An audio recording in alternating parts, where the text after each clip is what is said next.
En nombre de Dios y de la patria se abre la sesión. Muy buenos días a todos los señores senadores, estimado ministro, asesores, secretaría. ¿Cuenta, señor secretario? Sí, señora presidenta. Se ha recibido en la Secretaría una comunicación del abogado señor Carlos Ferlie, mediante la cual solicita asistir en calidad de exponente en la tramitación del estudio, en particular del proyecto de ley que modifica el sistema registral y notarial en sus aspectos orgánicos y funcionales. Recuerdo a sus señorías que el día de ayer ustedes autorizaron para que la Asociación de Notarios pudieran asistir como oyentes, ¿ya? Así es, estamos entrando a la discusión en particular. Nosotros en la discusión en general de este proyecto escuchamos a todos los que nos pidieron audiencia. Por lo tanto, si la comisión estaba de acuerdo, salvo que la propia comisión estimara respecto a algún tema que estuviéramos viendo, invitar a alguien a exponer, yo creo que contestarle al señor Carlos Ferlie que puede asistir como oyente, pero ya escuchamos todo lo que había que escuchar y es momento de estudiar las indicaciones, si así le parece a la comisión. ¿De acuerdo? Así se acuerda. Bien. Hoy día lo que vamos a hacer es escuchar la exposición del señor ministro respecto de las indicaciones presentadas. A ustedes también se les va a entregar una copia de una propuesta de tramitación que nos hizo llegar el ministro, más una minuta que hizo la Secretaría señalando a su opinión cuáles de las indicaciones eran inadmisibles, cuáles eran dudosas, cuáles se podían agrupar, para que, ¿no es cierto?, luego de escuchar las indicaciones del ministro, terminemos y hacerle las consultas, terminemos por ahí la sesión, ustedes se lleven estos documentos y de aquí a la próxima comisión, que va a ser la próxima semana, traigamos, con la sugerencia que ustedes nos hayan llegar, vamos a proponerles con la Secretaría una forma de cómo comenzar a ver las indicaciones. Señor secretario. Gracias, señora presidenta. Ustedes tienen en sus carpetas preparado la Secretaría un texto comparado que reúne todas las indicaciones presentadas. Sí, son más de 500 indicaciones que se han formulado para su estudio. Además, tienen en sus carpetas o en los antecedentes que se le han acompañado una presentación en PowerPoint que es la que va a hacer el señor ministro, que se va a exponer. Sí, le está debajo por ahí, eso. Esos antecedentes para que también los tengan a su disposición. Y como muy bien señalaba la señora presidenta, se están fotocopiando en este instante una minuta que nos hizo llegar el señor ministro hace breve instante, en que hay una propuesta para la discusión de esta materia y que al final de la sesión se les va a entregar. Eso, señora presidenta. Muchas gracias. Muy bien. Muchas gracias a ustedes, señor ministro. Ofrezco la palabra en varios a los señores senadores. Señor senador Durresti. Presidenta, gracias. Junto a saludar al ministro y a los invitados, me parece muy bien la fórmula. Lo único que creo que es importante que pudiéramos hacer un calendario, escuchando al ministro, escuchando la propuesta que ha hecho la Secretaría, como una carta GAN de cuántas sesiones vamos a tener. Yo creo que hay un compromiso de despachar este proyecto, agrupar las indicaciones, creo que es lo mejor porque vas votando por bloques y no nos desgastamos en una a una que a veces pueden ser contradictorias y tal vez que como tenemos sesión a las 12 hoy día de sesión especial por Codelco, que pudiéramos al menos consensuar eso, al menos eso es lo que entiendo, no vamos a votar nada, sino que vamos a despejar el procedimiento y tener una carta de navegación hacia adelante de fechas de votación, ¿cierto?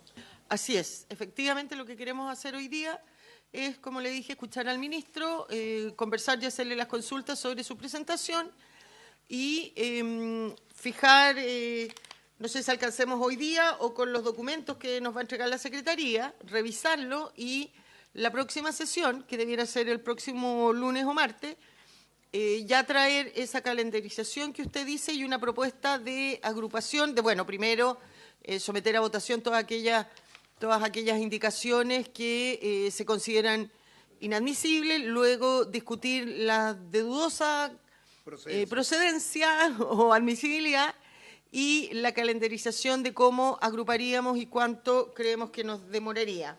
Yo espero al menos un día de cada semana dedicarle a notario. Ahora, si logramos despachar en general fortalecimiento, podrían ser incluso 2 de las sesiones de esta semana, de las semanas de enero, a notarios para, ojalá, poder despacharla. Así que eso yo creo, senador, que esa calendarización que usted pide y que nos importa a todos, creo que la vamos a tener la próxima sesión al iniciarla. Senador Huenchumilla. Presidenta, yo entiendo que la idea es despachar este proyecto en este año legislativo nuestro.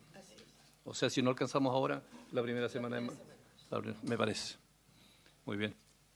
Bien, entonces una vez que ustedes reciban estos documentos que se le van a entregar al final de la sesión, también pido que lo conversen con sus asesores y nos hagan llegar sus observaciones para que con la Secretaría tengamos todas las observaciones que ustedes también tienen y podamos preparar la proposición de cómo tratar estas indicaciones que se las presentaríamos en la próxima oportunidad que veamos esto. Estimado ministro, ahora sí tiene la palabra.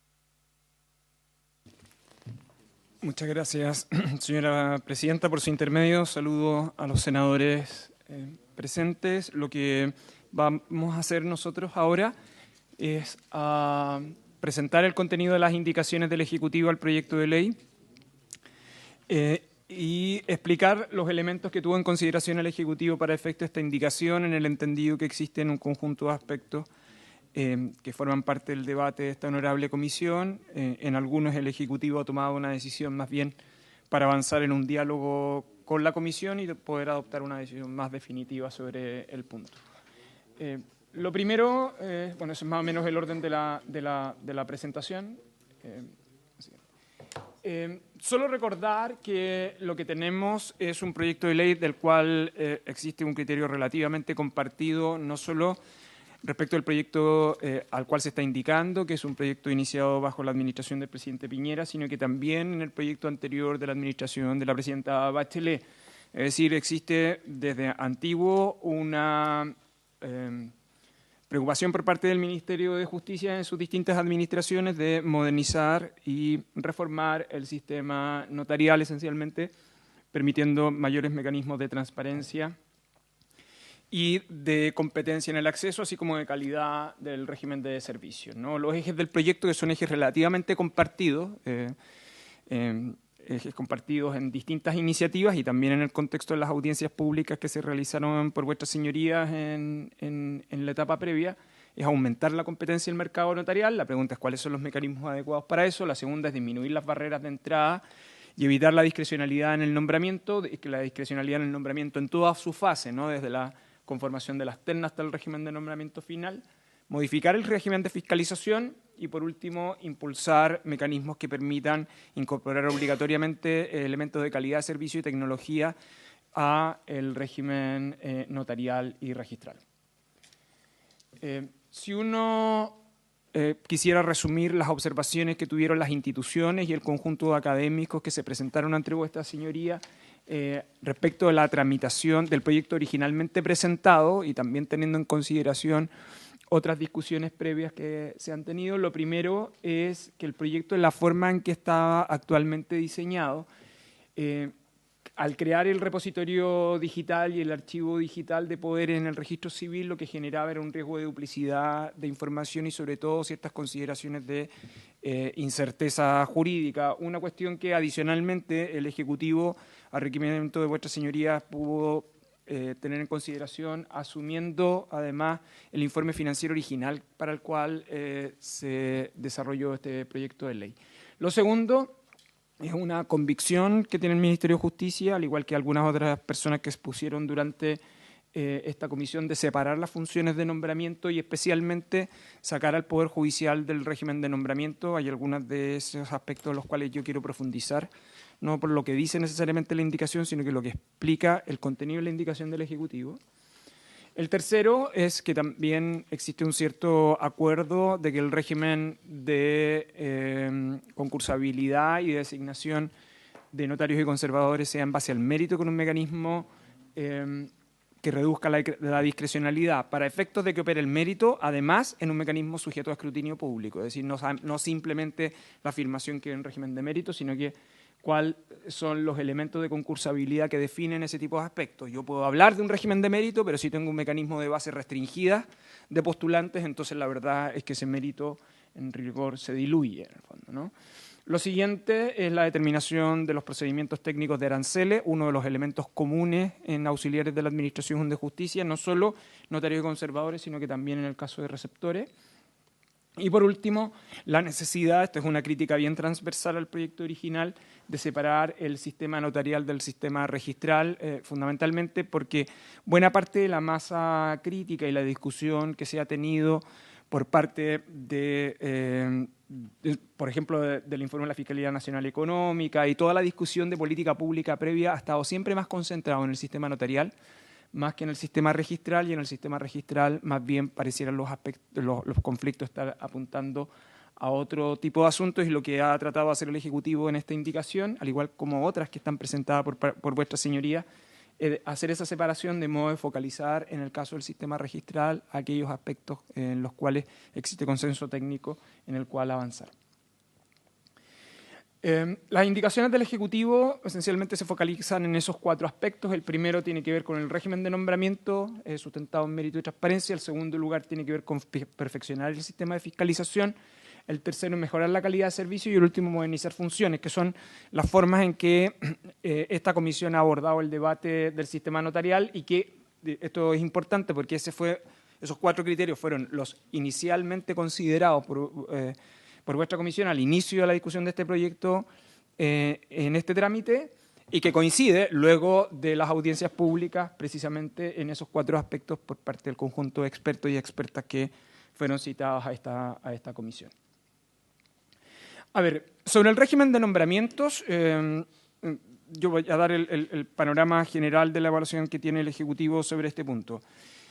Uno de los temas centrales sobre los cuales descansa el actual sistema es, al calificarlos de auxiliares de la Administración de Justicia, es que el Poder Judicial tiene un rol prevalente en la conformación del régimen de nombramiento. Por un lado, lo hace en la puerta de entrada, es decir, en la definición de los concursos y en la conformación de las ternas, y toda la etapa previa, ¿no?, que es una etapa que en la actualidad está regulada más bien por autos acordados y específicamente como resultado de una gran cantidad de conflictos e inconvenientes que se ha tenido en el pasado. De hecho, la Corte Suprema informó el año 2015 en un acuerdo del Pleno que está vigente hasta el día de hoy, informó tanto a este Congreso Nacional, a ambas cámaras, así como al Ejecutivo, que en opinión de la Corte, dada la naturaleza actual de notarios y conservadores, estos debían ser excluidos como auxiliares de la Administración de Justicia y, en consecuencia, excluir al Poder Judicial de ese régimen de nombramiento. En la actualidad, como ustedes bien saben, ese régimen está administrado de concursabilidad mediante auto acordado en un mecanismo que no está sujeto a escrutinio, mediante la Corporación Administrativa del Poder Judicial, que conforma un conjunto y una lista de postulantes calificados de idóneos para luego la votación de los plenos respectivos, y con posterioridad se conforma una terna que se envía al Ejecutivo. El Poder Judicial, además, está presente no solo en la puerta de entrada, sino que también está presente en el mecanismo de control, ¿no? Y específicamente la forma en que está diseñado el mecanismo de control está más bien vinculado a sus obligaciones en el contexto en el cual fue diseñado el Código Orgánico de Tribunal, es decir, de deberes de auxiliar de Administración de Justicia, pero no del tipo o calidad de servicio que estos proveen. Y además de eso, el régimen de control genera incentivos a conflictos de interés, esencialmente porque de algún otro modo quienes están a cargo del régimen de fiscalización son quienes participan en el proceso de conformación de ternas. Y adicionalmente existe un aspecto que el Ejecutivo ha ido también despejando en esta ruta y en la actualidad está trabajando con la Corte Suprema, y es que al sistema institucional es invisible una figura que es bien determinante y con el tiempo se ha logrado ver la dimensión de la relevancia que es esta, que es la situación de los interinos y los suplentes. Los interinos y los suplentes son de nombramiento discrecional por parte del juez o del ministro, del presidente de la Corte de Apelaciones respectiva. no son remitidos al Ministerio de Justicia, por lo tanto el Ministerio de Justicia no tiene conocimiento de quienes tienen esa calidad. El sistema en general no tiene, ni siquiera la Corte Suprema tiene conocimiento de eso, sino que esto es un conocimiento que se da a nivel de tribunal o de corte si son asientos con asiento de corte. Y por lo tanto, una cantidad importante de ellos en ocasiones logran obtener puntajes máximos de acuerdo a las bases de concurso que tiene en la actualidad la Corporación Administrativa, porque exceden un número de tiempo suficiente como para poder asignar ese régimen de puntuación. Es decir, hay en la actualidad para el sistema institucional una cierta invisibilización del nombramiento de suplentes interinos que tiene un efecto en el régimen de concursabilidad. Esto ha formado parte de las conversaciones que nosotros mantenimos regularmente con la Corte Suprema, y con la Corte Suprema el acuerdo fue que el Ejecutivo requiriera formalmente ese listado para que se mantuviera actualizado, de modo que también el Ejecutivo estuviera al tanto de esto, entre otras cosas porque una de las cantidades, sobre todo de parlamentarios y parlamentarias en regiones, es la crítica al funcionamiento regular de un oficio notarial cuando no tiene titular y por lo tanto trabaja con un suplente o un interinito. Para efectos del régimen de nombramiento de este proyecto de ley, eso es relevante, primero para su régimen de nombramiento, pero en segundo es relevante porque tiene un impacto en los sistemas de concursabilidad. De ahí, por lo tanto, que la propuesta del Ejecutivo sea excluir al Poder Judicial del régimen de nombramiento y dada la naturaleza actual del oficio notarial, que es sometido a un régimen de concursabilidad mediante el sistema de alta dirección pública, ¿no? Que es un sistema que con los años ha ido logrando experiencia en la forma en que puede administrar concursos de muy distinta naturaleza y muy distintos perfiles, pero que responde a este criterio de competencia de acceso para expertos o para personas que requieren ciertas cualificaciones. La indicación del Ejecutivo, sin embargo, el Ejecutivo está dispuesto a abrir esa conversación, tiene que ver con la posibilidad de que el presidente o presidente de la República tenga la posibilidad de nombrar a algunos de ellos. Hay dos alternativas adicionales para eso. Una sería que se asigne siempre al puntaje más alto. Esa es una figura que en la actualidad no existe en otros mecanismos. O la segunda es mantener el Consejo de Nombramientos con la única advertencia que, en opinión del Ejecutivo, el Consejo de Nombramientos que está en este proyecto de ley, si fuera intención de vuestras señorías mantenerlo, no solo debiera ser para notarios y conservadores, sino que para todos los auxiliares de la Administración de Justicia. Parte de los problemas que nosotros tenemos en el sistema notarial está reproducido también en otros ámbitos como receptores, ¿no? Pero eso puede ser un asunto de discusión cuando esto se refiere. A lo más relevante en este aspecto de la indicación por parte del Ejecutivo es que el Ejecutivo considera que desde el punto de vista de política pública es conveniente, razonable, sobre todo por las discusiones previas que se han tenido, sustraer al Poder Judicial del régimen de concursabilidad y nombramientos en el caso de notarios y conservadores, un asunto que respecto del cual yo creo que el consenso deriva de otro aspecto, y es que hay que separar al Poder Judicial de las funciones jurisdiccionales de aquellas que están vinculadas a gobierno judicial. Los temas de nombramiento son propios del gobierno judicial y no parecerán razonable que el Poder Judicial mantenga ningún mecanismo en el régimen de control, o sea, en el régimen de nombramiento. El segundo tiene que ver con establecer las causales de inhabilidad que se establece, sobre la cual existe algún nivel de consenso, entre otras cosas, por las particularidades que tiene el oficio notarial y el mecanismo en el cual se accede.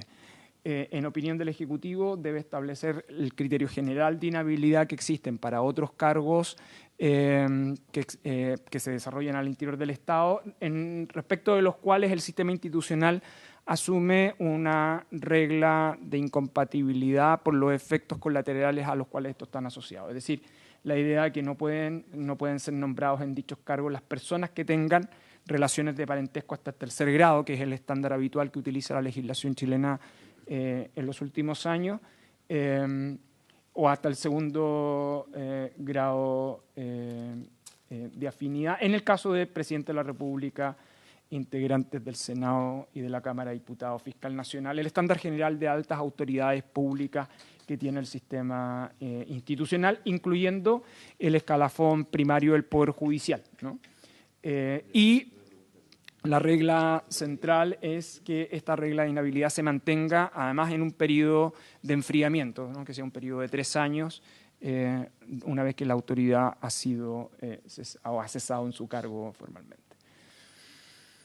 El tercer eje de las indicaciones del Ejecutivo está asociado a los aspectos de fiscalización. En los aspectos de fiscalización pareciera relevante distinguir dos cosas que son muy distintas. Uno, aquello que tiene que ver con el cumplimiento de las obligaciones del oficio notarial, como el concepto de auxiliares de la Administración de Justicia, uno podría en verdad calificarlo como una especie de servicio público material que está vinculado a la fe pública. El sistema institucional chileno descansa en la participación de la fe pública por parte de los notarios, pero también como discutieron vuestras señorías en el proyecto de ley de desnotarización, y nos pudimos dar cuenta en la tramitación de ese proyecto de ley, durante los últimos años este Congreso Nacional ha entregado competencias adicionales a notarios, específicamente en aquellos ámbitos que están más allá de la fe pública, por ejemplo, aquellos que tengan que ver con la certificación del pago de determinado tipo de impuestos, por cuestiones tan variadas como arriendo o compraventa de distinta naturaleza. Y por lo tanto, el Ejecutivo creo conveniente hacer una distinción entre el régimen de fiscalización vinculado a sus obligaciones legales en cuanto tales, y en eso tiene un sentido tanto el proyecto original como la indicación de entregar esas competencias a fiscales judiciales con un régimen de auditoría obligatoria en aquellas hipótesis donde los ingresos netos estén vinculados a montes superiores que se definan o se vayan adecuando en el tiempo mediante decreto supremo. Pero hay otro régimen de fiscalización que el Ejecutivo considera relevante, que tiene que ver con las prestaciones materiales hacia los usuarios. En la actualidad, este es un régimen que no tiene control, que es un régimen disputado. El Ejecutivo considera que esta es una tipología de servicio público donde hay usuarios que están vinculados y, por lo tanto, que reciben determinado tipo de prestaciones y deben, en consecuencia, estar sometidas a la ley del consumidor. Lo que hace expresamente el proyecto de ley es que en ese ámbito, entonces, notarios y conservadores, respecto a las acciones que realizan sobre las prestaciones que realizan sobre los usuarios, estén sometidos entonces a la fiscalización del régimen de consumidores. Como ustedes bien saben, su señoría, la aplicación de la ley se ha ido ampliando en el tiempo a actividades tan muy diversas, tanto a servicios educativos, pero también a servicios concesionados de muy distinta naturaleza, y la discusión judicial se sigue planteando sobre el punto. En el caso de notarios y conservadores es relevante porque este es un aspecto no cubierto por la legislación en la actualidad y respecto del cual el régimen de fiscalización institucional que actualmente existe, aun cuando en aquellas hipótesis que existe, es decir, que se ejecute, aunque su tasa de uso es muy baja, es una hipótesis que no tiene la autoridad judicial control o capacidad de control suficiente sobre este ámbito, en el fondo. Y lo siguiente tiene que ver con calidad de servicio, ¿no? Algunas cuestiones que parecieran ser bastante obvias, pero que no lo son por la regulación y la distancia de la regulación que nosotros tenemos. Recuerden que la última reforma importante al sistema notarial que el país tuvo en su estructura orgánica fue en la década de los 80, esencialmente. Y acá lo que tenemos es que hay alguna información que es relevante, que tiene que estar disponible para los usuarios, pero además, sobre todo, dado que son oficinas de atención de público, obligaciones de permanencia, y esto es relevante de cara precisamente a la fiscalización del régimen de consumidor, ¿no? La idea de calidad de servicio está intrínsecamente vinculada a las competencias de control que puede tener el CERNAC en estos ámbitos. Entre otras cosas, porque este es una de las áreas que como otras señorías escucharon en las exposiciones, y además de los antecedentes públicos disponibles por parte del Estado, esta es una de las áreas más sensibles del sistema notarial, ¿no? Y por lo tanto, la definición de la calidad del servicio, el aspecto del cumplimiento de ciertas obligaciones elementales, como puede ser considerada, ¿no? Horarios de atención y presencialidad para la atención de los mismos, parecieran ser aspectos clave, aunque para algunos parecieran ser obvios, pero son esenciales en el contexto del debate que ha tenido este honorable Congreso sobre este punto. Y además, el otro aspecto tiene que ver con la modernización Uno tiene que ver con el Registro Nacional de Interdicciones y así evitar, ¿no?, la duplicidad que existe con conservador, un mecanismo técnico para la definición de precios que es necesario actualizar. Yo creo que acá quizá esta es la crítica habitual, ¿no? Tenemos un régimen de aranceles que no está actualizado de finales de los 90, esto es una gran disputa y discusión. Este elemento tiene en común también el debate con receptores y por lo tanto es necesario la adecuación de esa reforma. Lo siguiente tiene que ver con la facultad al presidente de la República para agrupar determinado tipo de oficina y por último, ¿no?, aquellas que están vinculadas a reglas de aplicación general que hoy día se encuentran en instrucciones o en actas notariales, esencialmente, ¿no?, que lo que está haciendo el proyecto de ley es tratar de reconocerlas, dado que han sido generalmente aceptadas al interior del sistema. Entonces, si uno trata de mirar las principales diferencias con el proyecto original, a la cual ha ido avanzando este proyecto, tratando de recoger toda la discusión que se ha tenido al interior de esta comisión. La primera tiene que ver con el ajuste y la reforma al régimen de postulación y selección de notarios y conservadores, sacando al Poder Judicial del mismo y dándole protagonismo al servicio civil. Y ahí mismo, entonces, establecer las reglas de inhabilidad, siempre teniendo en consideración que hay tres aspectos clave, que es competencia, que es mérito y que, en consecuencia, es también reducción del espacio de discrecionalidad en toda la línea del proceso de nombramiento. El segundo elemento tiene de diferenciación, y por lo tanto en ese primero, ahí donde están esas diferencias, hay matices que yo ya he señalado que pues, están en el contexto del fruto de la discusión de esta comisión. Y el segundo es que está asociado a las mejoras de la prestación de los servicios. Uno de los aspectos claves es ampliar el régimen de fiscalización por la ley del consumidor a las prestaciones que realizan notarios y conservadores. Y por último, mantener las propuestas que modernizan el sistema notarial y el sistema registral, pero haciendo ajustes en todos aquellos ámbitos donde se formularon críticas para evitar duplicidad y generar un debate sobre incerteza jurídica. Especialmente, el Ejecutivo ha avanzado en suprimir, ¿no?, el repositorio digital que estaba a cargo originalmente del Servicio de Registro Civil y los temas que están asociados a la adopción del folio real. En el caso registral en particular, por todas las observaciones técnicas que se formularon durante el periodo de audiencias públicas, el Ejecutivo considera que ahí las modificaciones deben ser relativamente ajustadas, sin perjuicio que participan de aspectos comunes tanto en el régimen de nombramiento como en el régimen de calidad de servicio y fiscalización. Eso, señora presidenta, es lo que yo podría resumir el conjunto de indicaciones que están presentadas. Como usted bien adelantó, el Ejecutivo ha estudiado el total de las indicaciones, las más de 500 que se han presentado, y nosotros creemos que hay un conjunto de temas que se podrían agrupar con la disponibilidad de poder avanzar en la tramitación del proyecto de ley. Nada más, señora presidenta. Muchas gracias.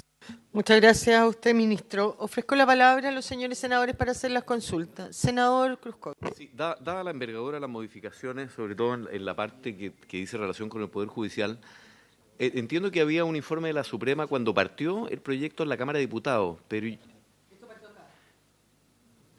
Ah, no. Bueno,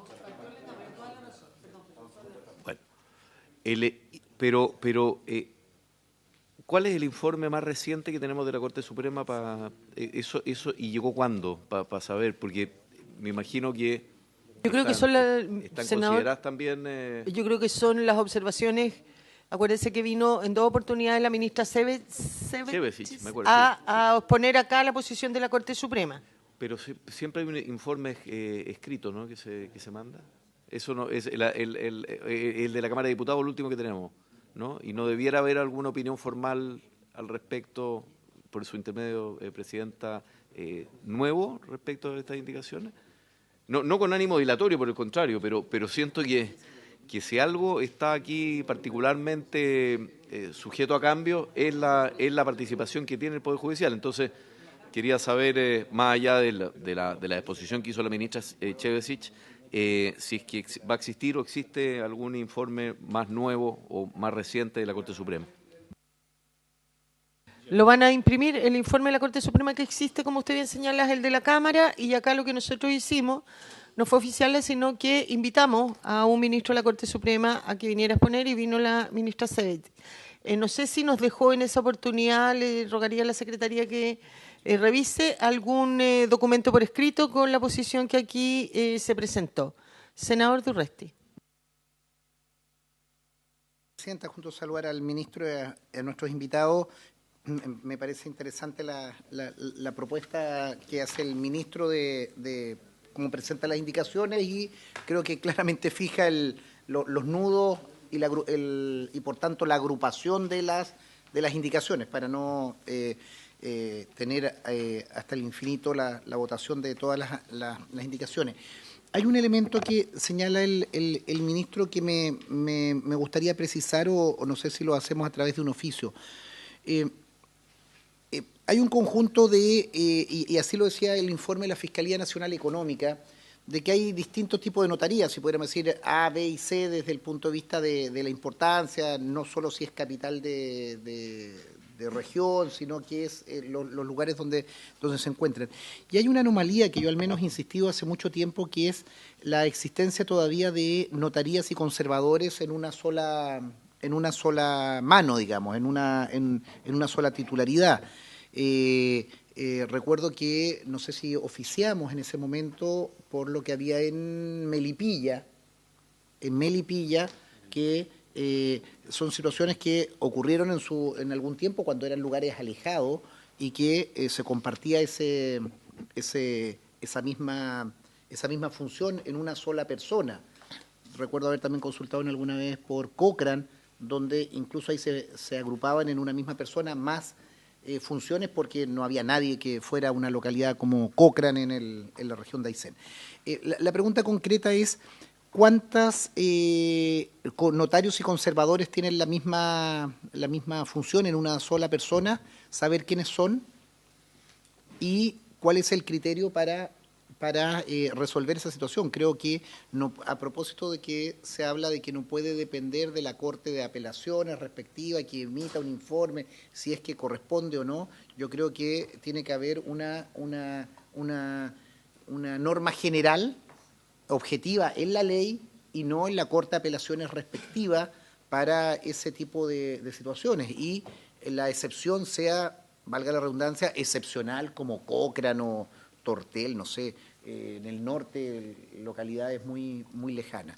Me gustaría eso preguntarle al ministro, y si es que no lo tiene en el detalle, que pudiéramos oficiar formalmente como comisión para tenerlo a la vista, y que eso se pueda incluir como indicación, o si está subsumida en alguno, que nos pueda confirmar el ministro.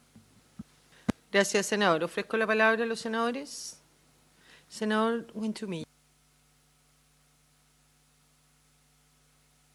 Presidenta, señor ministro, entiendo que de la exposición que usted hizo, uno de los puntos que el Ejecutivo plantea es que ya no van a ser auxiliares de la Administración de Justicia. ¿O entendí mal? ¿Ah? Es una discusión. Pero no es entonces un planteamiento del Ejecutivo.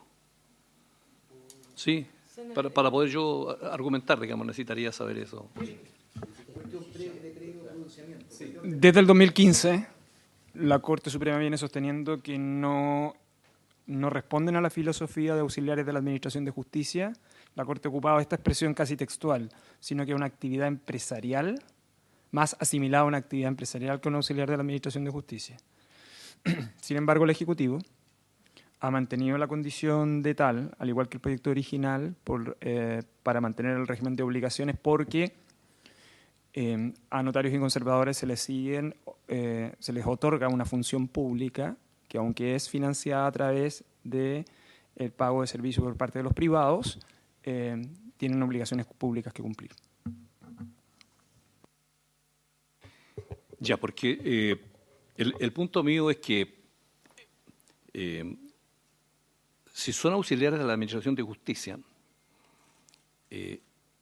yo no veo dónde está esa función de auxiliar de la justicia. de la justicia en cuanto el Poder Judicial tiene por finalidad resolver los conflictos en el orden temporal que se presentan en el territorio de la República. Y donde topa con la justicia podría ser simplemente en las prohibiciones, en el registro de prohibiciones respecto, por ejemplo, de los embargos de las órdenes judiciales que pudieron haber. Pero más bien dice relación con la fe pública del Estado en relación con los actos y contratos que celebren los particulares y con la historia de la propiedad raíz. Entonces es una función pública, pero creo que no necesariamente es una función de auxiliares de la justicia. Digo esto porque la naturaleza especial que tiene este servicio es que no es prestado por el Estado. El Estado hace una suerte de concesión. Es como las carreteras, porque ese servicio lo concede el Estado y los pagan los usuarios. Y el financiamiento entonces del oficio, de la oficina, corre por cuenta de estos funcionarios a los cuales el Estado le delega esto. Entonces, más bien, dice relación con una función económica, de confianza, en el funcionamiento de los actos y contratos que celebran los particulares. No sé si esa discusión es pertinente a estas alturas de la tramitación del proceso. Probablemente cuando veamos las indicaciones, probablemente va a surgir esa discusión. Y entonces, claro, si tenemos una función de esa naturaleza, es lógico que el Estado la pueda regular mediante el servicio civil, digamos. Y decir, mire, nosotros vamos a nombrar a estos funcionarios a los cuales le delegamos la función de fe pública mediante la alta dirección pública, y por lo tanto ahí la gente va a poder postular en esos términos. Pero creo que no es un debate que a mi juicio esté cerrado definitivamente, en términos de convicción, por lo menos para este senador, respecto de cómo hacemos un cambio al servicio civil y al mismo tiempo mantenemos esto como dependiendo de la Corte Suprema y del Poder Judicial, digamos. Entonces, una cosa u otra, digamos. Lo segundo es que yo no sé por qué somos tan centralistas. Hacemos todo por el servicio civil y hace una terna. ¿Y qué tiene que ver el presidente de la República con Tolten? Se va a nombrar un notario de Tolten. Un notario, no sé, de Tortel, como decía Alfonso, digamos. Entonces, o sea, ¿cómo puede ser un país tan centralizado que el presidente de la República está preocupado de qué notario hay en Carahue? Bueno, ¿y para qué están los gobernadores? O sea, aquí no tenemos ninguna confianza en la descentralización de los gobernadores. Si el gobernador no es capaz de nombrar un funcionario. Ahora, los servicios públicos. Por ejemplo, el mismo registro civil. El registro civil tiene autonomía y abre oficinas, por ejemplo, en Tolten. Y no hace concurso público, no va al presidente de la República, no le pregunta a nadie, dice, mire, en función de mi desarrollo, de atención al público, yo tengo autonomía para abrir una oficina en Tolten, y la abre. Y hace una ceremonia, invita a todo el mundo, y todo el mundo contento, y se abre la oficina del servicio. Y entonces, ¿por qué tenemos que llevar al presidente de la República para que abra una oficina en Tolten respecto de esto? Yo creo que, no sé, somos de... Si esto no es los Borbones, porque yo creo que el tiempo de los Borbones fue en el inicio de la República, ¿eh? En que el rey de España nombraba a todos los compadres acá. Tengo esa duda, ministro, nada más. Gracias, senador. Le ofrezco la palabra. Yo tengo un par de consultas, ministro. En el tema de los nombramientos. Yo creo que una de las cosas que hoy día más se ha cuestionado, ¿no es cierto?, es el nombramiento de los notarios conservadores y eventualmente el lobby o tráfico de influencia que puede haber en ello. Cuando lo que se propone, ¿no es cierto?, es que finalmente sea el mismo sistema, pero sacándolo de la Corte Suprema, llevándolo al servicio de alta dirección pública, pero entregando también una quina al presidente para que decida. No veo cuál es el cambio. Se cambia de lugar, porque hoy día actualmente también les hacen una prueba y se supone que la Corte Suprema, al formar la quina, tiene entre los antecedentes para formar la quina y votar por cada uno de ellos los puntajes que cada uno haya sacado. ¿Por qué de frente entonces usted lo quiere llevar o el gobierno lo quiere llevar a que sea designado por la alta dirección pública y establecer instrumentos de evaluación más profundos, no sería lo lógico para de verdad terminar con eventuales influencias sobre el nombramiento que sea designado notario el que tuvo la mejor evaluación. Porque cuando usted hace lo mismo, pero lo saca de la Corte Suprema y lo lleva a el Servicio de Alta Dirección Pública, yo siento que lo único que se está haciendo es cambiando el lugar de donde se va a producir la influencia. En cambio, si solamente se establecieran estos instrumentos de evaluación y ganara el que obtiene el mejor resultado, es absolutamente objetiva, en pruebas objetivas. Y con eso va de la mano las inhabilidades. Si hay discrecionalidad en el nombramiento, efectivamente, por temas de transparencia, debieran haber inhabilidades. Pero ¿sabe qué? Cada día resulta más difícil encontrar personas que quieran tener estos cargos, porque le inhabilitamos a toda la familia. Y puede uno tener hijos, marido, primo, no sé, hasta donde llegan las inhabilidades, excelentes profesionales, pero que le cerramos toda la puerta por el cargo que uno ejerce. Entonces, si hay discrecionalidad en el nombramiento, evidentemente que tiene que ver inhabilidad, pero a lo mejor es mucho más justo que gane el que obtuvo la mejor evaluación sin intervención de ninguna otra persona, es decir, que de verdad sea por mérito, y si eso es así, a lo mejor podríamos establecer un régimen un poco menos amplio de inhabilidades, porque a mí, de verdad, cuando uno ve todas las inhabilidades que tiene, resulta un poco abrumador. Y mantenerla, además, por 3 años, desde el cese efectivo de la respectiva autoridad, de verdad que me parece exagerado, porque uno tendría que suponer que todas estas personas a quienes se les pone inhabilidad son personas a lo mejor de grandes cantidades de recursos y que por lo tanto no importa que sus familiares no trabajen, eso no es efectivo. Hay muchos de estas personas que son profesionales y que viven de un trabajo y sus familias es lo mismo. Entonces aquí le estamos cerrando todas las puertas y además a lo mejor privando al Estado de buenas profesionales para otros cargos. Me gustaría si me puede explicar, porque no sé si no le puse atención o no entendí bien cuál es el régimen que propone para terminar con el sistema actual de los interinos y suplencias.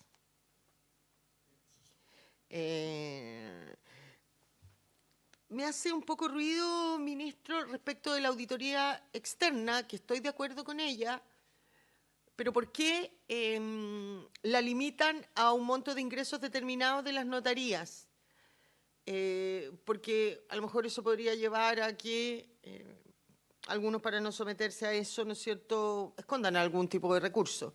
Y a lo mejor, claro, respecto de los ingresos de cada notaría, podría establecerse alguna otra fórmula, pero yo creo que todas las notarías deberían estar sujetas a una auditoría externa, porque si no podría convertirse en un incentivo perverso para que en esas notarías más pequeñas que no tienen estas obligaciones se cometan algunos actos reñidos con la legislación vigente. Someter esto al CERNAC me hace un poco de ruido, ¿no? Como algo inicial, ¿no es cierto? Voy a revisar bien las indicaciones, pero si lo que usted cuando pone dice que queremos separar lo que es el nombramiento de la fiscalización y dejamos la fiscalización al fiscal judicial,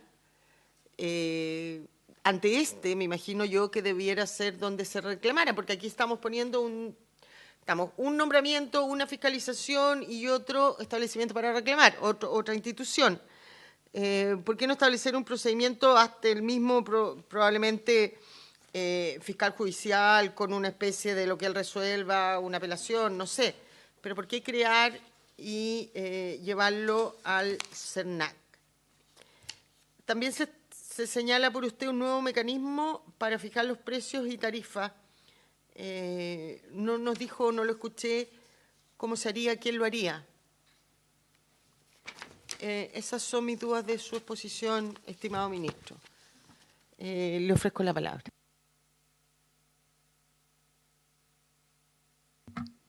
Muchas gracias, señora presidenta. Por su intermedio, procedo a responder las inquietudes, o por lo menos intentar responder las inquietudes. Hay algunas porque sobre la planteada por el senador Ruto Urresti. Nosotros en la actualidad tenemos 514 oficios, ¿sí?, de los cuales 317 son de notario, 24 son de conservador, 60 son de conservador y archivero, un archivero y cargos mixtos tenemos 112. Esa es la distribución. Es decir, que dispone la condición de notario, conservador, archivero. Entonces, a propósito del requerimiento, esas son las cifras generales. En lo que nosotros nos comprometemos es enviar el listado completo de que tiene registrado el Ministerio de Justicia. Esto es bien relevante. Que tiene registrado el Ministerio de Justicia respecto a los nombramientos vigentes en cada uno de ellos, especialmente para que usted pueda tener claridad de los mixtos. Y a partir de eso, poder sacar una conclusión sobre la forma y modo en que se produce esa distribución. De hecho, el proyecto de ley, tanto el original como y las indicaciones, esta discusión de cuánto es el nivel de flexibilidad precisamente para poder ir creando o separando oficios, ¿no? Ministro, disculpe, ¿es el ministro de Justicia, el Ministerio de Justicia quien decide si son solo notarías, si son solo conservadores o si son uno y otro mixtos? Claro, pero salvo en aquellos casos de los que tienen creación legal, como son el Código Orgánico de Tribunales tiene la regla, salvo de aquellos de creación legal, como lo que pasa con el Conservador de Santiago, que lo que implica es tener una regla legal para efecto de su división, por ejemplo. Pero lo otro depende de las Cortes de Apelaciones, es así como también a propósito de la...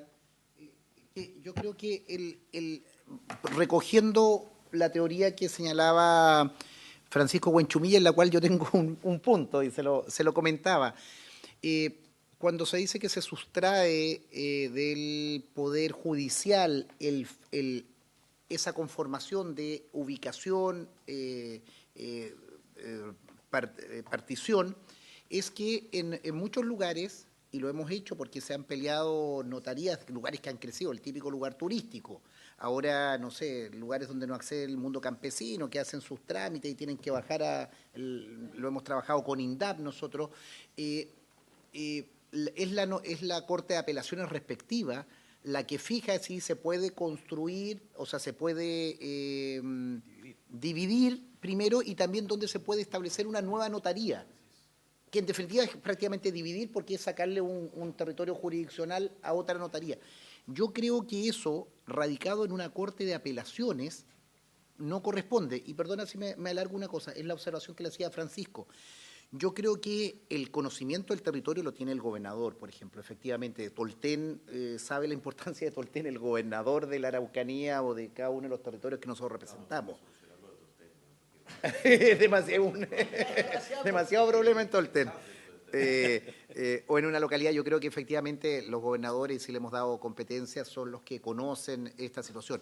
Yo creo que los nombramientos debe mantenerse en la unidad central, porque en la fe pública. Al final yo creo que el notario de Tolten o de Santiago de Chile tenga el mismo estándar. Debe estar re nervioso el notario Tolten. Y hay Tolten, existe. Viendo la televisión. Claro. Imagínate el de Puerto Saavedra.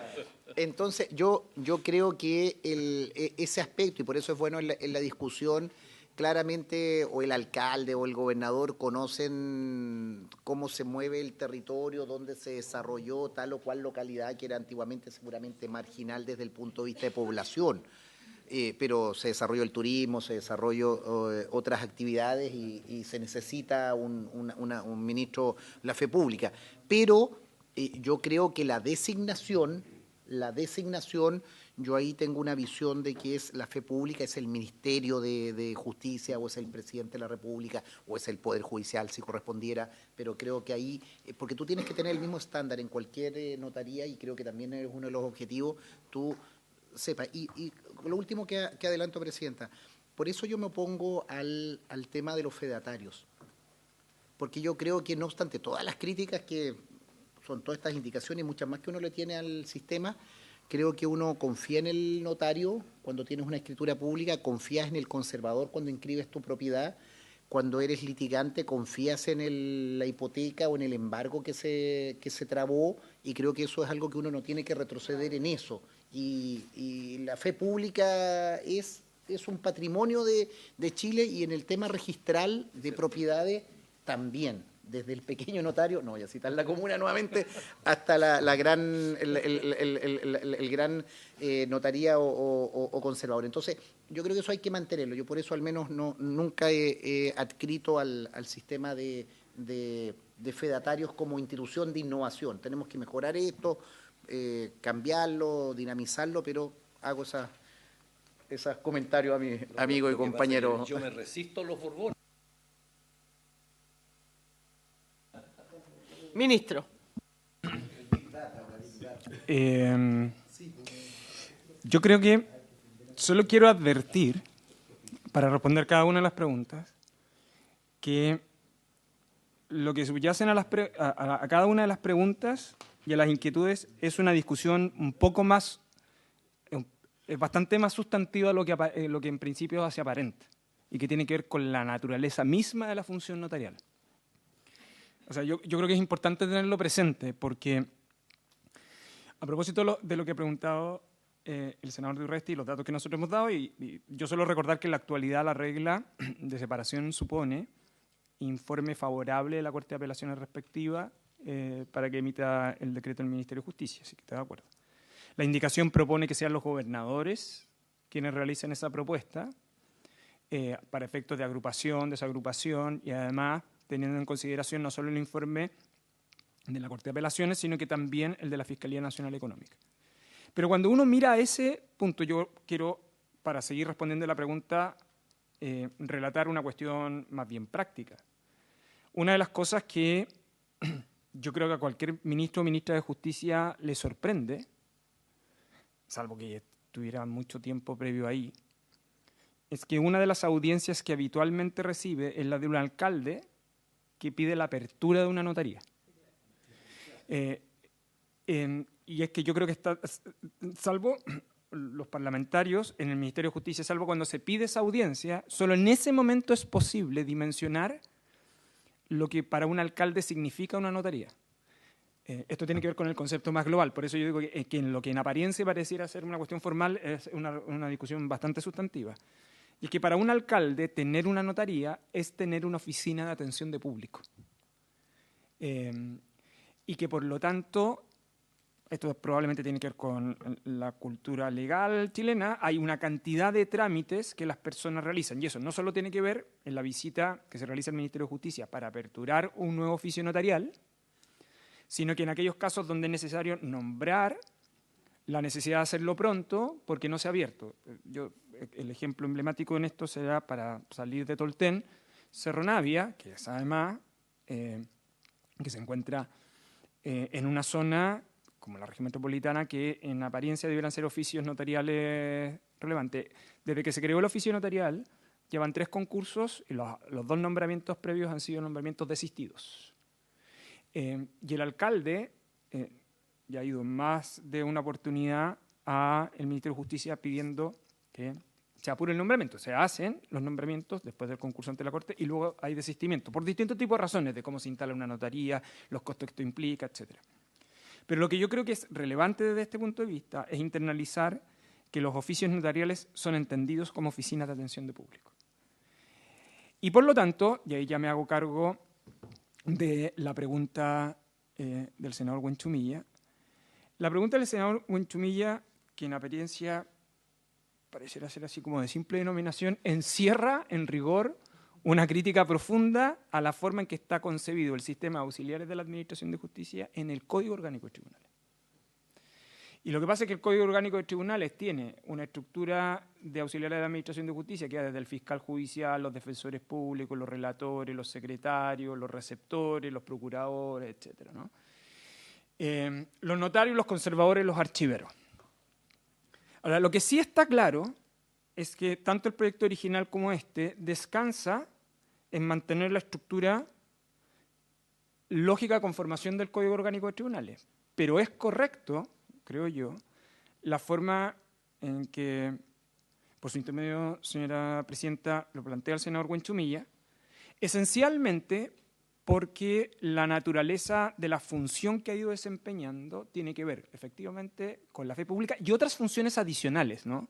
Es decir, el Estado en ocasiones impide el desarrollo de un trámite mientras no se acredita ante el notario el cumplimiento de otra obligación, porque es un mecanismo de control encadenado de otro tipo de cosas y, por lo tanto, el Estado, en algún sentido, ocupa la línea de funcionamiento notarial con el objeto de controlar otro tipo de obligaciones. Pero dicho eso, entonces hace más sentido el oficio de la Corte Suprema del 2015, donde derechamente lo que dice es que los notarios deben ser tratados de un modo distinto porque, en rigor, no cumplen esta lógica de auxiliar de administración de justicia, pero yo creo que esto es bien importante, sí desarrollan una función pública que debe ser regulada, ¿no? Ahora, ¿por qué esto lo hace distinto al de la oficina del registro civil? Yo, por su intermedio, señora presidenta, solo una precisión. Es cierto que el registro civil puede determinar dónde apertura la oficina, pero no es cierto que el Ejecutivo no intervenga ahí, porque para eso lo condiciona por el presupuesto. Es decir, entonces, no, esa afirmación, esa aparente libertad no... Esa aparente libertad no existe. Y sobre el régimen de nombramientos, para lo que me ha planteado la señora presidenta. A ver, yo creo que en el régimen de nombramiento hay una discusión que abierta que es legítima. El Ejecutivo ha optado por sustraer al Poder Judicial del régimen de nombramiento. Primero porque hay un principio, yo creo que está relativamente compartido, que el régimen de participación en sistemas de nombramientos es una función propia del gobierno judicial y no de la función jurisdiccional. Y que por lo tanto, si en principio estamos de acuerdo en separar la función jurisdiccional del gobierno judicial, de lo cual esto no solo tiene que mirar con la perspectiva que está arriba, ¿no?, que es lo clásico donde está la división del régimen de nombramiento, esto se representa con mayor razón en el caso de auxiliares de la Administración de Justicia o de notarios y conservadores. De hecho, cuando uno mira al gobierno judicial, y más bien se autoabastece, tiene sentido ahí porque uno tiene que garantizar la independencia. En verdad, en notarios y conservadores lo que uno tiene que garantizar es la competencia y la eficiencia de la prestación del servicio. No hay ninguna independencia del oficio que uno debiera garantizar más que el cumplimiento de la ley. Y por eso, en la propuesta del Ejecutivo es sustraer de eso y dejarlo a el conocimiento del servicio civil, esencialmente porque es una institución entrenada en realizar concursos de oposición para muy distintos cargos directivos en el Estado que dependen buena parte de la manera en cómo se conforman esos perfiles. Y la pregunta por usted formulada, señora presidenta, es una pregunta interesante cuando usted dice, bueno, ¿por qué no asignar el máximo de puntaje y que él sea el seleccionado?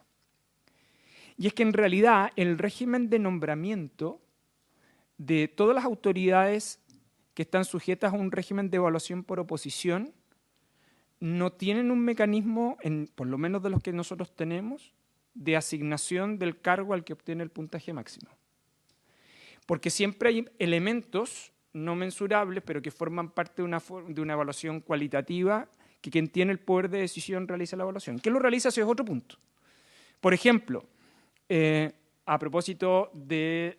No es exactamente el ejemplo para este caso, pero cuando usted considere los procesos concursales, los mecanismos de evaluación psicológica, cómo cuantifica o considera esos factores de apto o no apto para efectos de el desarrollo del mismo. Por eso, en general, no hay mecanismo, sino lo que uno debiera hacer es fundamentalmente que estas personas participaran en exámenes escritos y que tuviéramos algoritmos que finalmente designaran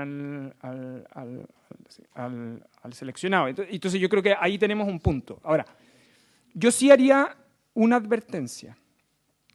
El modelo actual que tiene la Corporación Administrativa del Poder Judicial es un modelo implementado por autos acordados de la Corte Suprema, producto de los conflictos que se suscitaron en los años previos al 2015 que llevó a que la Corte tomara esta decisión tan drástica. La Corte ha avanzado en esto, pero no hay que olvidar que la Corporación Administrativa del Poder Judicial tiene a cargo la gestión administrativa de bienes y personal del Poder Judicial, pero tampoco un experto en reclutamiento para el cumplimiento de esta función. Lo que estamos haciendo en la actualidad es subsidiando un sistema a través de un mecanismo administrativo que ha implementado la Corporación Administrativa del Poder Judicial y que solo se autogestiona, es decir, tampoco está sujeto a escrutinio, ¿no? Entonces, cuando uno tiene al servicio civil, lo que tiene es un experto en mecanismos de concursabilidad. Yo creo que si hay una discusión legítima, o sea, todas estas discusiones son legítimas, pero yo creo que si uno hace participar al servicio civil, yo creo que sí hay un punto que usted ha planteado en su observación, y es, bueno, y usted vuelve al presidente de la República. Yo creo que no es lo mismo el servicio civil que administrar esto con la Corporación Administrativa del Poder Judicial. Y yo creo que esa duda es legítima, tanto que en mi exposición yo he dicho, ojo que si esta honorable comisión mantuviera el Consejo, el modelo actual o corregido, lo que uno debiera tener en consideración entonces es que hay un número de auxiliares de la Administración de Justicia que tiene más sentido que sean seleccionados ahí que en el actual sistema del Poder Judicial. Por ejemplo, estoy pensando en receptores, en el fondo. En receptores tenemos un problema muy serio, probablemente no son tan visibles como lo que son de este caso, pero generan una distorsión en el sistema legal que es bien relevante y que tienen algunos elementos comunes de conflictos con este caso. Y sobre las inhabilidades, bueno, estas inhabilidades que ha presentado el Ejecutivo siempre son complejas porque el establecimiento de una regla de inhabilidad supone una determinación del conflicto de interés ex ante. Siempre es una regla muy dura porque no discrimina si puede o no puede existir. No, lo establece como prohibición inicial.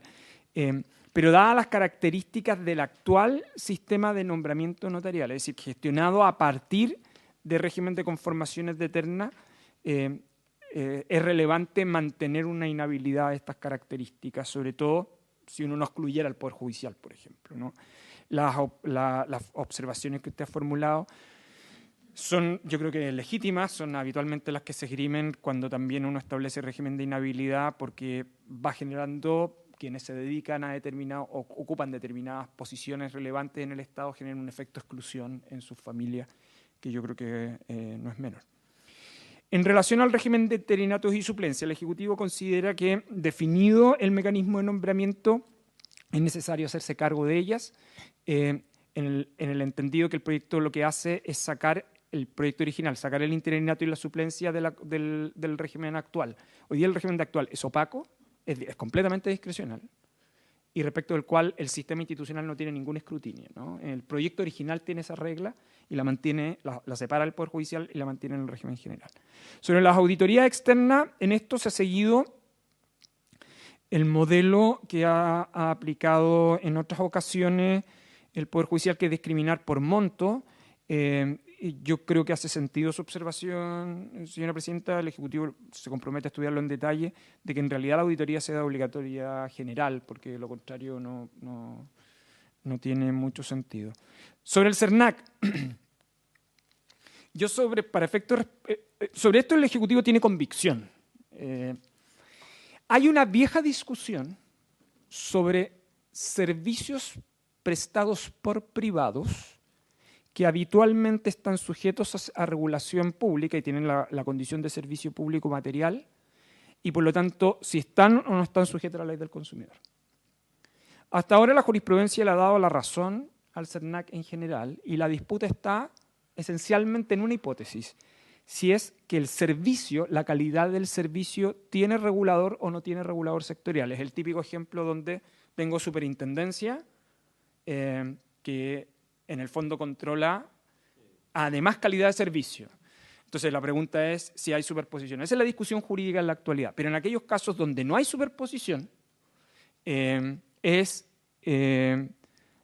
ha aceptado ampliamente, y esta es la doctrina del CERNAC, de distintas administraciones y también de la jurisprudencia, que entonces debe estar sujeta, dada la naturaleza de la relación que se traba entre el usuario y la persona que provee ese servicio. Por eso el Ejecutivo cree que es conveniente ahí. El fiscal judicial no tiene esa capacidad, porque el fiscal judicial es una autoridad que tiene competencia, que está pensado fundamentalmente en el cumplimiento de deberes equivalentes a los deberes funcionarios. Entonces no está preocupado de la calidad de servicio, no está preocupado de la calidad de la infraestructura, porque además no tiene capacidad para evaluar ese tipo de cosas, ¿no? Y por eso nosotros creemos que la incorporación del CERNAC además genera incentivos poderosos para poder tener prestaciones de servicio adecuadas, porque así como el alcalde va a la oficina del Ministerio de Justicia a pedir que se haga un oficio, hay otros que van, y en algunos casos, algunos de ustedes, algún senador o senadora o diputado o diputada, la inquietud de que la notaría no tiene espacio suficiente para atender personas. Voy a ejemplificar, por ejemplo, el baño. O, por ejemplo, en el caso del sur, que las personas tienen que esperar afuera de la intemperie. Entonces, y eso lo que claro, todo el tema. Entonces, lo que quiero decir con esto es que, entonces, focalizar en calidad de servicio, no solo respecto a las obligaciones, sino que el régimen de fiscalización, por cierto, genera condiciones de desempeño de la prestación de los mismos que es adecuado. Y por lo mismo, en el régimen de determinación de precios y tarifas, las obligaciones de actualización y sobre todo la evaluación de precios de mercado para estos fines. Hay otros aspectos que están vinculados a este proyecto de ley que están en las indicaciones presentadas por vuestras señorías, que vienen del proyecto anterior, que también tienen que ver con el tema de uso de tecnologías, que lo que hace es que debiera reducir los costos más que aumentarlos, y eso tiene una incidencia en la determinación de las tarifas. Creo que en eso puedo resumir la respuesta a las preguntas y con el compromiso de que el número total que he dado, el listado de los oficios mixtos, se los hacemos llegar la próxima semana. Gracias, ministro. Senador Guanchumí. Bueno, para completar esta interesante sesión, señor ministro, me escribe don Nivaldo Alegría, alcalde, y me dice cuándo va a nombrar el notario de Lonquimay.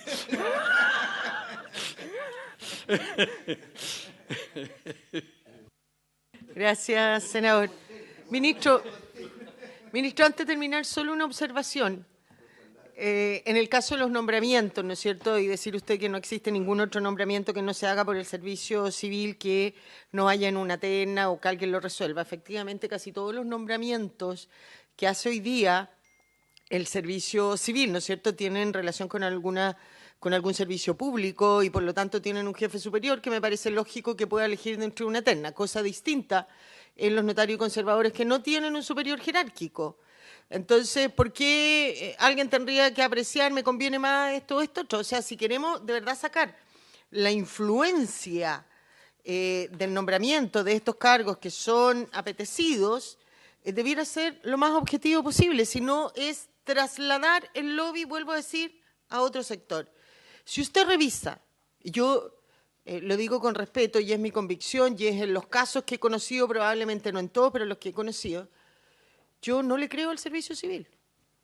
Yo creo que no, que es una bonita y objetiva fórmula de establecerse en la letra la elección de funcionarios. Pero dígame usted, ¿cuándo, señor ministro, se lo digo con toda sinceridad, cuándo ha habido un concurso público en una dirección nacional de un servicio en que haya sido elegido un funcionario que no es del signo político del gobierno de turno? ¿Eso es objetividad? No, pues. Eso no es objetividad. ¿No es el mejor? No, porque nunca fue. O sea, se equivocó el gobierno pasado. Digo yo pero antes no era servicio civil. Entonces, cuando usted ve las personas que han dejado fuera de los concursos y uno compara currículum, claro, hay una prueba psicológica, lo entiendo, pero hay muchos que te dejan fuera del concurso en la primera selección que es por currículum y tú comparas con los que han dejado adentro y no hay objetividad ahí, por ministro. Cuando, bueno, ¿para qué voy a seguir? Porque probablemente puedo ofender a muchas personas, pero de verdad yo creo que no ha sido o no ha dado el resultado de lo que se esperó. El servicio civil, ministro, además, busca en algunas oportunidades, ¿no es cierto?, cómo transparentar sus concursos y llama a exfuncionarios de un gobierno anterior para pedirle que participen en un concurso determinado, por su currículum, porque está ahí, qué sé. Y lo hace como, es lo que siento. A lo mejor estoy equivocada y existe esa posibilidad. Pero a esos que llaman, el mismo servicio civil, para pedirle que postulen, para blanquear un concurso, jamás han quedado. Los dejan, ¿no es cierto?, en la terna como una forma de blanquear el concurso. ¿Qué quiere que le diga? Es lo que ha pasado en todos los que yo me he preocupado de buscar, y le digo, en todos los gobiernos es lo mismo. En todos los gobiernos es lo mismo, ministro. Entonces, ¿cuál es la certeza que vamos a tener cuando sea este servicio civil el que forme una quina, que ya puede haber un lobby? Si no, tiene que formarle a lo mejor no tiene que ganarse el concurso el que le ha ido mejor. Yo sé que no existe un sistema de nombramiento ideal, porque a lo mejor uno podría ser mucho más mal pensado y decir va a haber una prueba, pero pueden filtrar la prueba y a lo mejor el que le fue mejor no era el mejor porque se consiguió la prueba, no tengo idea de qué, pero uno en algo tiene que confiar. Creo que tenemos que tratar de hacer estos nombramientos lo más transparentes posibles y alejarlos del lobby. A mí no me convence un sistema de nombramiento que cambias el lobby del lugar. Eso no le da certeza ni seguridad a las personas, ni quiere volver este sistema objetivo. Y vuelvo a decir, ¿por qué en este caso, a diferencia de la otra, no debería formarse quina o terna? Porque los ministros, los conservadores, no tienen un superior jerárquico. En cambio, cuando tú lo tienes, obviamente que ese superior jerárquico tiene que evaluar al menos 3 nombres de quien cree que es el que está mejor capacitado para cumplir los objetivos que él como gobierno tiene para ese determinado servicio público. Gracias, ministro.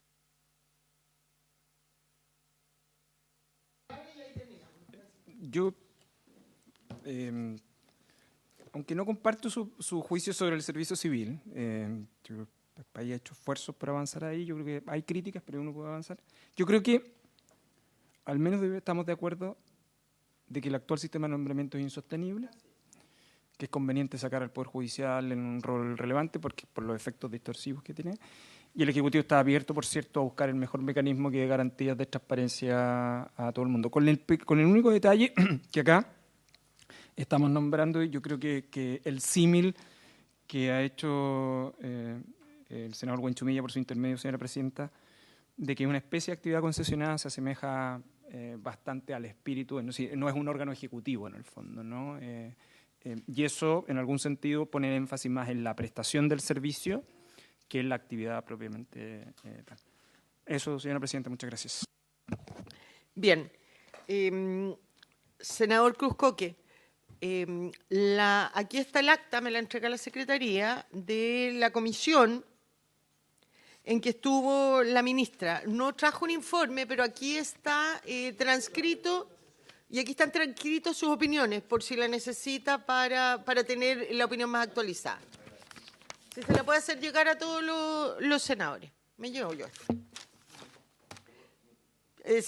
Marcelo.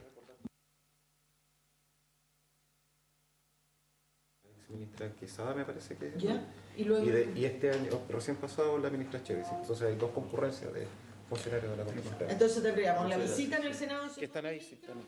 Y además el informe de la Corte Suprema de la Cámara de Diputados. Sí. Bien. Solo antes de terminar la sesión, recordarles, ¿no es cierto?, que estamos en un estudio, en una tramitación en particular, no en general. Entonces yo creo que es importante que pidamos todos los antecedentes necesarios para poder resolver bien las indicaciones. No tengo problema tampoco en que si necesitan pedir, reabrir algún tema determinado, aunque no haya indicaciones, lo hagamos, pero que no nos olvidemos que ya estamos en el estudio en particular y no general. ¿Cuándo seguimos? ¿El lunes o martes? Ministro, ¿usted el lunes va a poder o le complica más los lunes o los martes? Por su intervención, señora presidenta, cuando usted decida, en el momento que usted decida, yo estoy para este proyecto. Senador. Son 2 cosas. Primero, saber cómo vamos a proceder, porque nosotros tenemos proyectos también en espera que vamos a tener que ver. ¿Ah? Y este proyecto también es importante. Y cómo vamos a partir, digamos, qué vamos a abordar primero, como está presentado aquí en el documento que nos hizo llegar el Ejecutivo, es decir, sistema de nombramiento, 2, fiscalización, calidad de servicio, modernización de funciones. o cómo partiríamos para Senador. saber en términos de la agrupación de las Senador, indicaciones dijimos a hay? comienzo que les entregamos, ¿no es cierto?, no solamente la exposición del ministro, sino que también una minuta del ministro y una minuta que hizo la Secretaría con la normas metodología. que podríamos agrupar. También está la de la Secretaría, normas que, indicaciones que creen que son admisibles, otras dudosas. Y que, por favor, lo revisen ustedes, nos digan durante esta semana o durante estos días su opinión o observaciones a ambas. Y la próxima sesión, que debiera ser lunes o martes, vamos a proponerle el calendario con la forma de tratar el proyecto. ¿Ya?